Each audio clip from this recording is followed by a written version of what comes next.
Hey subscribers. Well, I don't know what time you're watching this, but I'm recording this at 2:15 in the morning, so I'm just a tad bit tired. But I had a lot of stuff I had to show off. Spring break has just come and gone, and I have gone on several shopping sprees in a few different towns. Once in Salt Lake City, which for me is the big city where I live. So I got DVDs, I got Blu-rays, I got new releases, I got classics, all sorts of stuff, box sets. It's kind of like a spring Christmas right here, except for I paid for it all out of my own pocket. Contest from my Whole Damn Collection series. The first contest going for that closes in 3 days. I think it's April 3rd is the closing day on that, and I haven't received any entries for that contest. I haven't received any video responses for that, so if I don't receive any by the 3rd, clearly no one will win the prizes, and I might forego doing the contests altogether. If maybe that was my bad, assuming that I had enough subscribers and enough interest in this channel to try and do something that ambitious. If you are watching this video and you are a regular subscriber and you planned on doing an entry for that but didn't for whatever reason, let me know in the comments below what it was about the contest that you weren't crazy about, or what you didn't like about the contest and why you didn't enter. Did you not like the rules? Did you not like the prizes? Was it I know Cineram did a response, or did a comment, said something about people might not want to enter the contest if they don't know what the DVD prize is. I thought it would be kind of fun having it be a secret, but maybe that's driving people away. So should I tell you all what it is? Would that make you more interested in entering? Yeah, so there it is. The contest closes in 3 days, so if you did plan on doing a video, now would be the time to do it, because I'll have to look at these contest entries and be able to determine who the winner is. If you're confused as to what I'm even talking about, or you're new to my channel, there'll be a link below for the contest. So we'll just move on now with my DVD update. Okay, we'll start with box sets, because I got a few of them, and some of these are DVDs, but most of these are Blu-ray. Battle Royale extended box set. Now there's a few different releases of this that just came out. There's a DVD release, there's a Blu-ray release of just the first film, and then there's this release which has the first film theatrical cut on one disc, the director's cut on another disc, the sequel on another disc, and a bonus DVD of special features. All the films, both the sequel and the two different cuts of the first one are all Blu-ray, but the bonus fourth disc is a DVD. And I just watched this literally just minutes ago. Watched the director's cut, which I've never seen before, and it looks great. It's a terrific Blu-ray. They did a good job with this, and it's a great movie. It's been a while since I've seen it. And of course, this has just been released because of the popularity of the Hunger Games. It's the first time this has been legally released in the U.S. I had seen this movie years ago. I guess it must have been a bootleg DVD or something to that effect. But this is a great, wonderful, really violent, very fucked up, crazy movie. If you've never seen Battle Royale before, of course, it's Japanese. And it's a lot of people are talking about it now that the Hunger Games is out. Very similar in plot, a lot of similar plot ideas, but this movie does not hold anything back, and it is truly just a crazy, crazy film, and very entertaining to watch. Okay, now I know that I'd shown this off, or shown something like it off a little while ago in my collection video when I showed off that I had the Alien quadrilogy DVD set. I just recently upgraded to the Blu-ray Alien Anthology, which has all 4 films: Alien, Aliens, Alien Squared, and Alien Resurrection. And this is the Blu-ray set with a few more special features than the DVD quadrilogy had. I've been holding off buying this set largely because, well, the quadrilogy is pretty damn good. As far as DVD sets go, I mean, ton of special features on there, and I had a hard time upgrading unless it was going to be significantly different. And it's as far as what's included, there are more special features on this, but generally speaking, other than the high-def transfers, the set was not too different, and it was very expensive. It was always around $80 to $100, and I just wasn't willing to pay for that. But I just saw this recently at Walmart for about $43, $45, and I had to get it. I thought that was the cheapest I've seen it, even above Amazon prices, and I went for it. And this is so much smaller than that quadrilogy set, and so much easier to get into. I mean, I showed you on that video how hard it is, those overlapping, flapping discs that just go on for miles. And this is done in a simple book structure, very similar to the Battle Royale set, actually. And it's great. Now here's a set that I'm sure a lot of people are talking about right now. It's just released less than a week ago. And this is the collector's 70th anniversary edition of Casablanca. Now, I know that a lot of people are probably doing unboxings and showing all the stuff that comes with it. I'm not going to do that for time's sake. There's plenty of unboxing videos, I'm sure, for this where you can see all the stuff that it comes with. But it's numbered, so this is number 37,214 out of 81,000. Which, you know, that's such a big run that it's not all that special. But it comes with a book, it comes with a poster, it comes with like 3 discs in the DVDs, and it also comes with coasters from the Casablanca bar that's in the movie. Very cool stuff, and I hadn't owned this before, either in DVD or Blu-ray, but I've been waiting for a good Blu-ray release of this, and this was definitely worth the purchase, and I bought it from Amazon for very cheap. I bought it for, I think, $35. I don't know if that deal is still holding. That might have been a day of kind of thing, or within the first couple days of the release. But I know in store you're going to pay closer to $50 to $70. So definitely cool.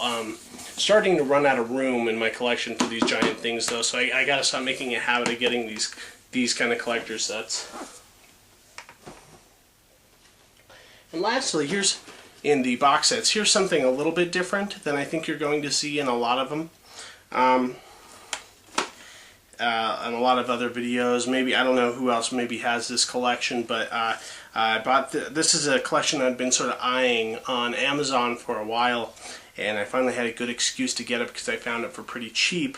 And this is the Val Lewton Horror Collection. Now, if you're unfamiliar with Val Lewton, he was a horror movie or B-movie producer at RKO Pictures in the early 40s, and they were the Val Lewton productions were kind of RKO's answer to the Universal productions that were being done, and which were much more high budget and high concept. These movies tend to be, well, a lot lower budget, with less big stars. Every once in a while they get someone like Karloff or somebody like that, but because they were lower budget, they dealt a lot more with some of the psychological terror and more of a subtler what creeps in the shadows kind of stuff. A lot more left to the imagination rather than a lot of makeup effects and that kind of stuff that Universal was doing. Most famously, I think the Cat People is a movie you maybe heard of. It was later remade in the 80s. And it's a really interesting movie. A lot of these I still haven't watched yet, but I will definitely be getting to them. But this is a pretty cool set, and I've been wanting to see these movies for a while as a fan of horror and classic horror.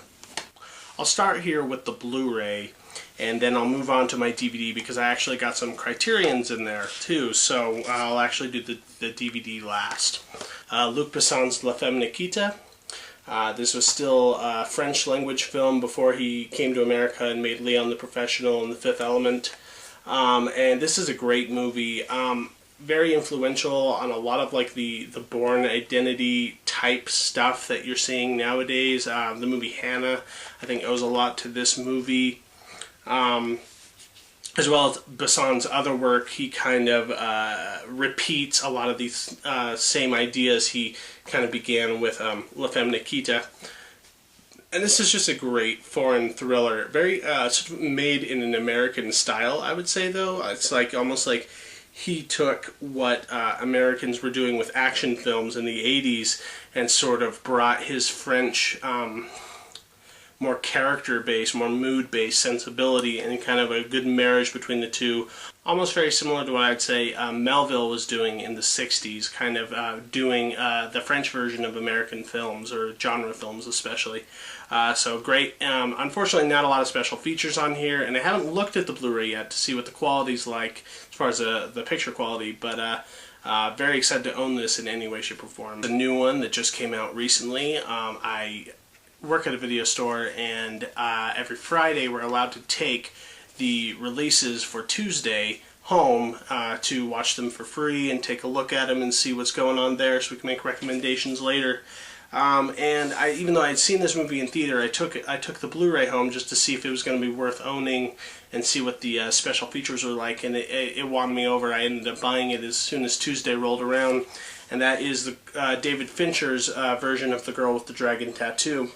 Funnily enough, I actually don't own the original. I've seen the original on Netflix a while ago, before this one came out, and I like the original, but I'm going to hold off buying the original Girl with the Dragon Tattoo, the Swedish one, until I've seen the other two Swedish sequels, because if I like those, I'll buy the trilogy set that they have in Blu-ray. But if I don't like the other two, then I'll just buy the single Blu-ray for Girl with the Dragon Tattoo. But I know I like this, and like I said, it's gorgeous, it's beautiful.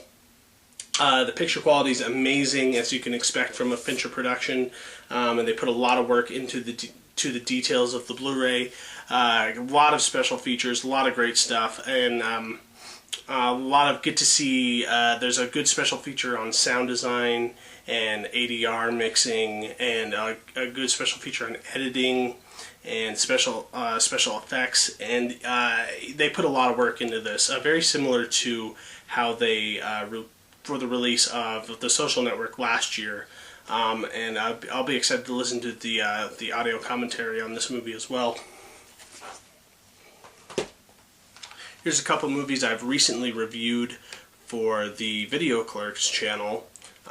We have Pedro Almodovar's The Skin I Live In, very intense, crazy movie, sort of a horror thriller, psychological horror thriller, and Spanish film, and wonderful, just very, very good movie, so well made. The craft behind this, the direction is so purposeful and striking. The visuals, and then the story on top of it is just beyond twisted and wonderful. If you're into the kind of a Cronenberg-y style body horror, this is right up there with some of his best work. But yeah, I really dug this movie, and I wanted to get it, especially waited to get it in Blu-ray, which I couldn't find in my own town. I had to wait till I went to Salt Lake City. But I wanted this on Blu-ray because I remember visually this movie took me so much. Here's a movie I've recently been sort of preaching the gospel of, and I think it's really underrated movie from 2011, and I really think it should have deserved a lot more praise than it got, and that is Young Adult by Jason Reitman and Diablo Cody, their follow-up to Juno that came out back in 2007, and like I've said to other people, and I'll stand by it, I think this is better than Juno. I think it's a smarter film, it's a much more subtler movie, it's a much more challenging movie. There's a lot of people who don't really dig this movie as much because I think of for all of those reasons. But Charlize Theron plays an amazing character in this, and she's so good. And all the supporting performances, specifically Patton Oswalt, who's usually known for his comedic work, and he's kind of funny in this movie too, and brings a lot of lightness to an otherwise dark kind of movie, dark comedy. But he shows his chops as well. And Patrick Wilson is in here and also doing a very good job, and I just love this movie to death, and I will be telling everybody that this is a movie they should definitely be watching if they haven't seen it yet. And even though the reception to it right now is a little bit lukewarm, I think years to come this is going to end up being a big cult movie. Mark my words. Okay, the rest of what I got here is DVD. And I'll show off the first few that are not Criterion, and I'll end this video with my new Criterions that I just added to my collection. At the same pawn shop that I bought La Femme Nikita out of the corner of my eye, I saw something in a stack that I had to get. Sort of in line with Battle Royale, where I bought it because I was thinking about all that stuff because of the Hunger Games. I saw the corner of my eye Rollerball, which I think is another movie that owes... that Battle Royale owes something to. Very kind of similar idea, TV show exploiting people, fight to the death, blah blah blah. It's starring James Caan, great old sort of B science fiction movie from the 70s, and yeah, I was pretty excited to find this for $2. I think I bought this from the $5 bin at Walmart, but it's a 2-disc special edition version. I'm not sure if there's a Blu-ray version out there. There probably is, and if I run into it for as much as I paid for this or cheaper, I'll probably replace it, but I haven't owned it before, and it's a movie that I like a lot. To say that I like it is a little strange, but it's Deliverance. John Boorman classic from the 70s, great 70s kind of dark Americana type story, the type of stuff that people ate up back in the 70s. Of course, this has some very popular, famous scenes that have been parodied to death now, so, you know, Squeal Like a Piggy and all that stuff. The dueling banjos and all that stuff. But this is a truly great movie, and I think all the controversy almost keeps people, sort of like The Exorcist to some extent, sort of keeps people from really talking about how good of a movie this really is, and how good of a screenplay this really is, and how clever of like a kind of a crime thriller this was. And I think a lot of people just think of it as being this creepy, rapey movie, and there's so much more to it than that. And I don't know, I'd be even willing to do a full review for this at some point after I rewatch it, just to talk a little about what nobody talks about when they talk about Deliverance, because it is a great movie, and a classic for a reason. Alright, so the last two movies I have now are my Criterions that I just recently bought, and there's only one thing that I like better than Criterions, and that's out-of-print Criterions, and that's what both of these are. And I bought them from a local record store in Salt Lake City, where you can buy this stuff for fairly inexpensive. Okay, here we have Ingmar Bergman's The Virgin Spring. Now, I'm a huge Bergman fan. I haven't seen this movie yet, but I've been waiting to find it, which this isn't actually. I think this is, if it's not out of print, it's very hard to find right now. And this is one that I've been more interested in because I like Bergman when he's at his darkest, and this is definitely kind of in line with that. And apparently Wes Craven based Last House on the Left, the original Last House on the Left, made back in '72, is modeled after this film, The Virgin Spring, except for instead of in modern day times, or 1972 times, this takes place in medieval times, Swedish. But I'll definitely be interested to see sort of the European art house version of The Last House on the Left. Yeah, love Bergman, and pretty much love anything he touched. And now this one I know for certain is out of print, and I bought this for very reasonably priced. I think it was under $20 actually, and it's Spike Lee's Do the Right Thing. his classic independent film made back in the 80s, starring, well, himself as well as Danny Aiello. Because of the time this was made and all the issues that the movie brings up, it has a lot to do with race relations and inner city urban lifestyles, and the mix, the sort of the culture clash of the melting pot. This movie was very influential to a lot of other independent filmmakers that would come after Spike Lee. Specifically, sort of Spike Lee and Jim Jarmusch, I think, was sort of kick-started the independent film boom of the late 80s and early 90s. And I had to own this movie because that's a very important period of film for me, specifically. And I try to collect a lot of films from that era because I think it's an interesting time. Maybe someday I'll do a video about that and all the DVDs I have that sort of take place within that time period. But yeah, this is a great Criterion. Now this has also been released on Blu-ray and DVD, but a lot of those special features that are on the Criterion are exclusive to the Criterion, so even though it's out of print, it might be hard to find. It's definitely the one you want to own. So there you go.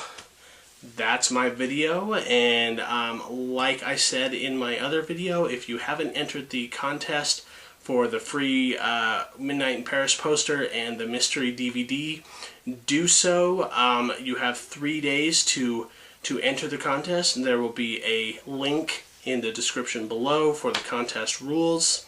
Get on it if you haven't started yet. And otherwise, I'll see you in the next video. Thank you.